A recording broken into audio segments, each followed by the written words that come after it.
Hello YouTube army. So I said for this year I wanted to do more personal videos for you guys. So I did a poll on my YouTube channel asking you guys which video you would like to see first. So today I'm filming a video talking about my learning disability. Before I get started, don't forget to show your support and give me a thumbs up, and I would love to have you guys join my little magical YouTube army here, so don't forget to click the subscribe button down below. This is kind of a touchy subject for me. It's very sensitive, and I mean, this might be a lot to ask for the internet, but I would really appreciate it if the comment section stayed supportive and kind. Yeah, so that's all I ask. So I struggled with math and with reading my whole life. So basically I am dyslexic. Sometimes words will be jumbled in my brain and I'll say like a different word than what it actually is. It's gotten a lot better over the years, mainly because I've like exercised my brain a lot to kind of alleviate some of that. I still have issues with it, but like it's not as bad as when I was a kid. Pretty much it's the same with numbers as well. When I see numbers, it's like my brain just shuts off. Like I just can't comprehend numbers. They also feel like really jumbled up in my mind.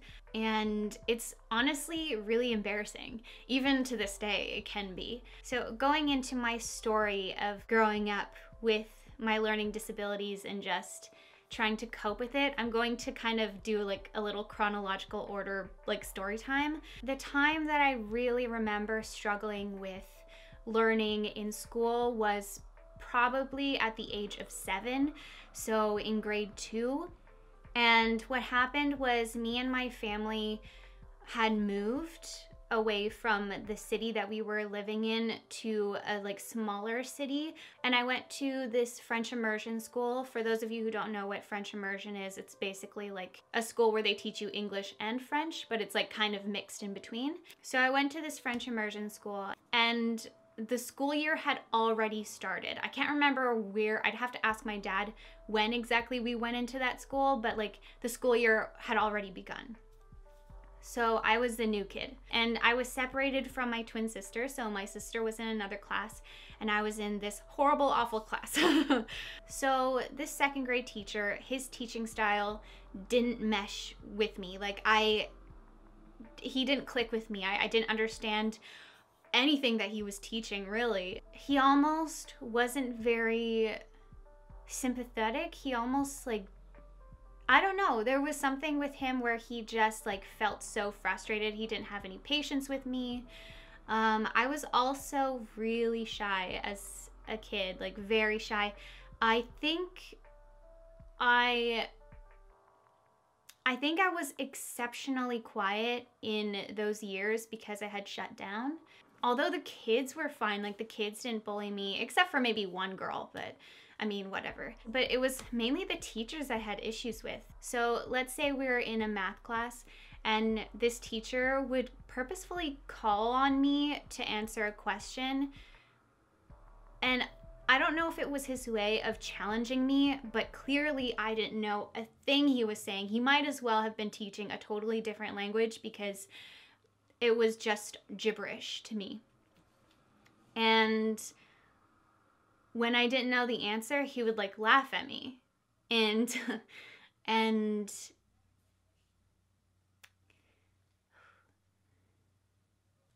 I remember just like because I was so quiet, he would like make fun of me all the time and just like,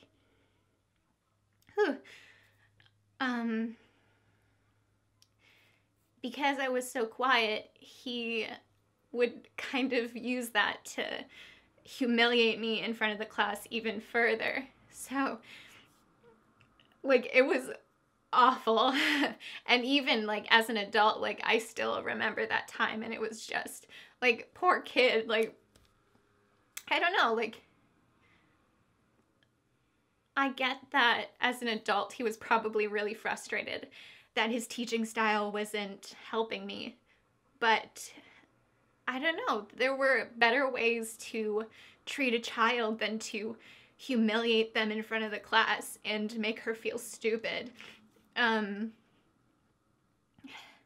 And that's how I felt. I felt dumb, and I should have brought tissues. Ah!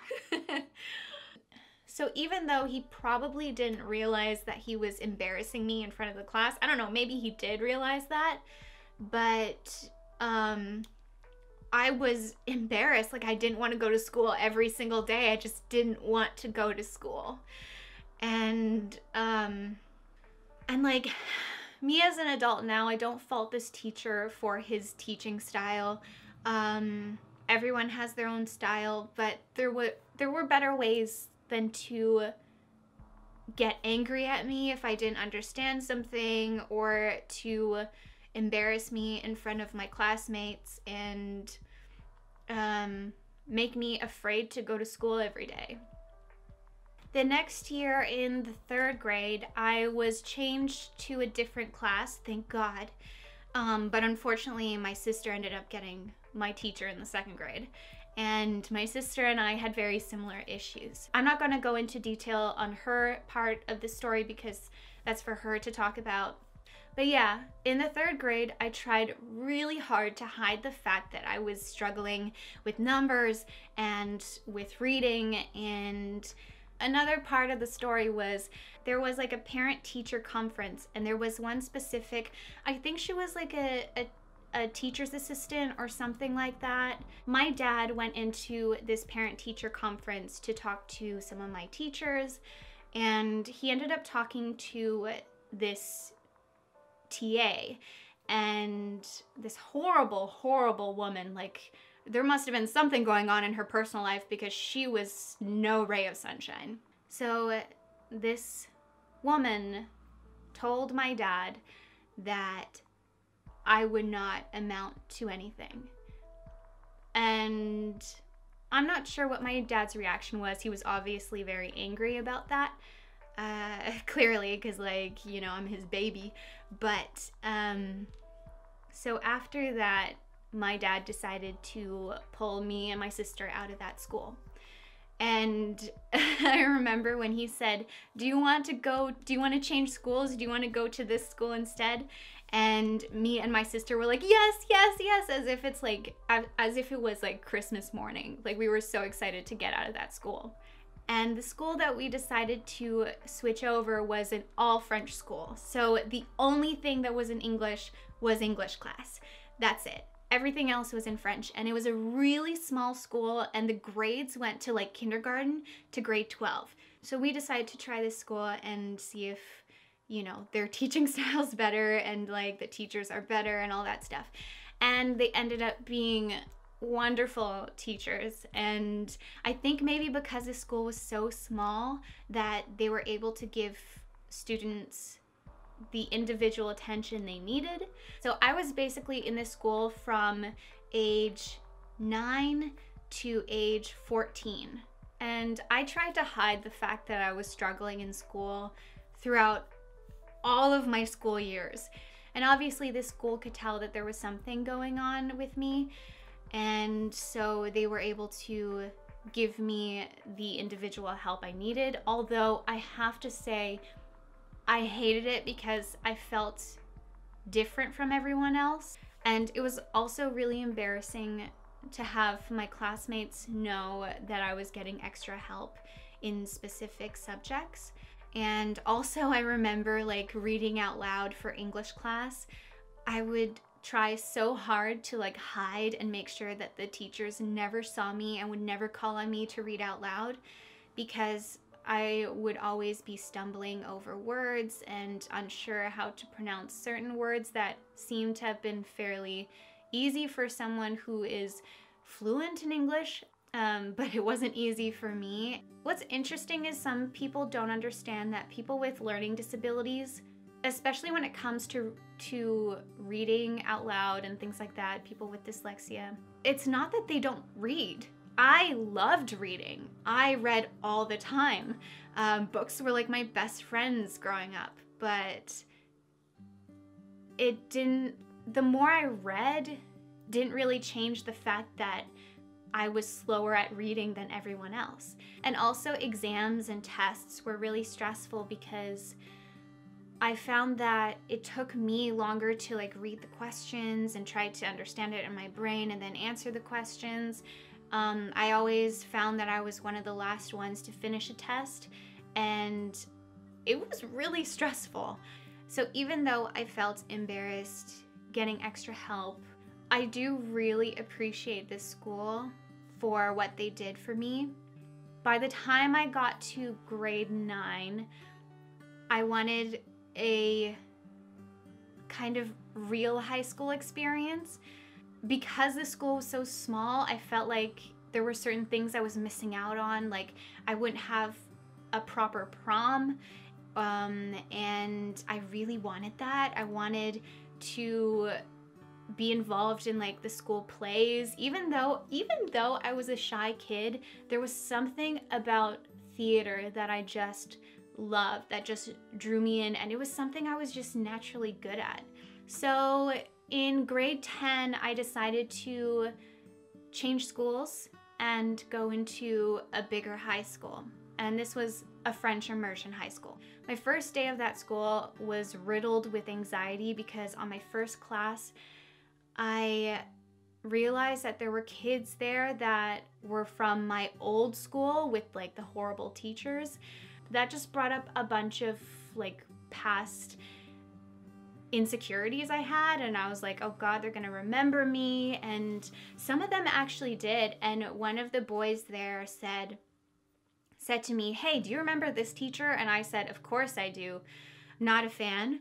And he was like, yeah, I remember him kind of like bullying you in front of the class. When he said that, it made me realize that it wasn't all in my head and that other people actually noticed this. And I wasn't like blowing things out of proportion, that this teacher was actually humiliating me in front of the class. So throughout the rest of my high school experience, I was able to kind of put my learning disabilities on the down low. Not many people knew about it, and I wouldn't really talk about it. I would hide it from people. I would pretend that I was much more confident than I was. But in the back of my mind, it was definitely still there, and it was still a stressor for me. After high school, I went into film school, into an acting program. Although math was not an issue for the film school that I went into, there was still reading. And obviously, when you're acting, you have to read a script. And sometimes they would do cold reads. So doing a cold read is basically like they give you a script that you've never seen before. You have like maybe a couple of seconds or a couple of minutes to look at it really quickly, and then you just kind of perform it.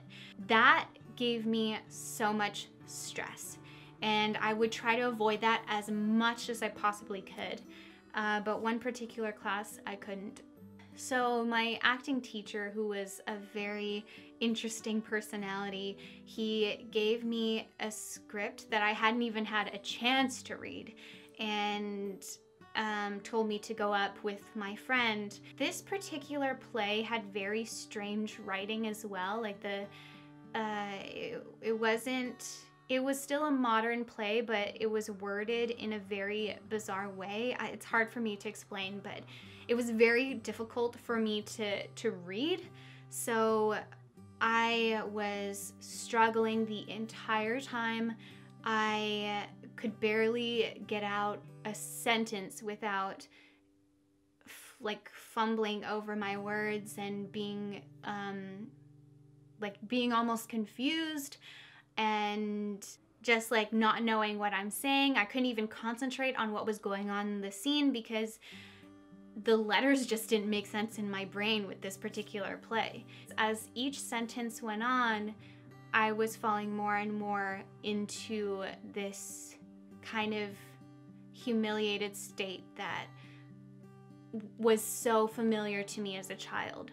And I hated it because it was in front of people I respected and my friends, and no one knew this about me. And here I was in front of people, and my learning disability was outing me. My teacher actually ended up stopping us and he looked at me and just like examined me for a second, and I just was like completely embarrassed. And he said, "Marybelle, are you dyslexic?" And I just kind of froze, and I felt myself get angry, and I'm like, "No." Which is funny that I did that, because obviously I just didn't want anyone to know that I had an issue with reading or anything like that. And then all this emotion came out of me where I just like tears were just spilling out of my eyes. I didn't want my friends or my peers or my teachers to think of me any less. Yeah, and although I don't think that that was very appropriate for the teacher to kind of just say that, he should have taken me aside and talked to me like one-on-one. He wasn't trying to be insensitive, but to me, it was as if he was asking me if I was stupid. And I know that that's not the case. I know that I'm not dumb, but that's what it felt like to me. And I had actually a classmate afterwards come up to me, and he was one of my really good friends, and he said, "I can completely relate to you, and I know exactly what you were going through." And I didn't actually realize that he also had similar issues, but he was very supportive, and I really appreciated him for coming up to me and being so compassionate. I used to stubbornly hide the fact that I have these struggles, and in more recent years, I decided to tell people. Normally, I find now when I tell people right away, it gives them a chance to be sensitive towards it. More often than not, people are very compassionate and sweet about it, which I always appreciate. So if you're someone who struggles with something like I do, then my advice is to open up about it and to talk to people and to tell people, "Hey, I have this. It might be an issue at some point, but please be patient with me.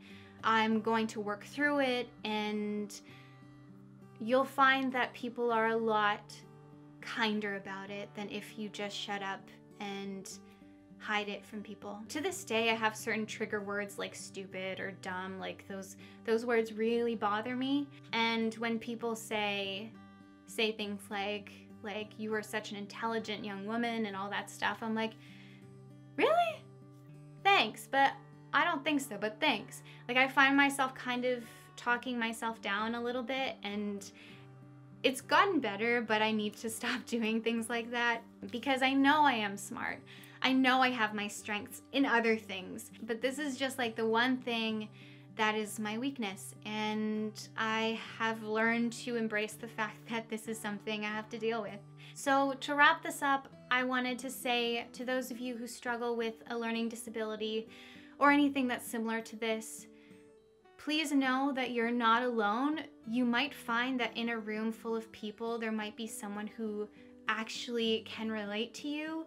This one thing does not define who you are. It does not define your intelligence whatsoever. At the end of the day, what's the most important is that we are kind to each other, because we all go through different things and we can all learn something new from someone else. And just because you have an issue with math or with writing or reading or whatever it may be, it does not mean that you are not capable. There are tons of really successful people who have learning disabilities. Tons. This struggle that you have will not hold you back if you don't let it hold you back. That's the best advice I can give, and I hope that it helps you guys. There it is, my experience with my learning disabilities out in the internet, and I wish nothing but the best for every one of you, and I hope that you guys have a fantastic day. Again, if you enjoyed this video, please give me a thumbs up. I would really appreciate that. That's it for me for today. I will see you guys in my next video. Much love, guys. Bye.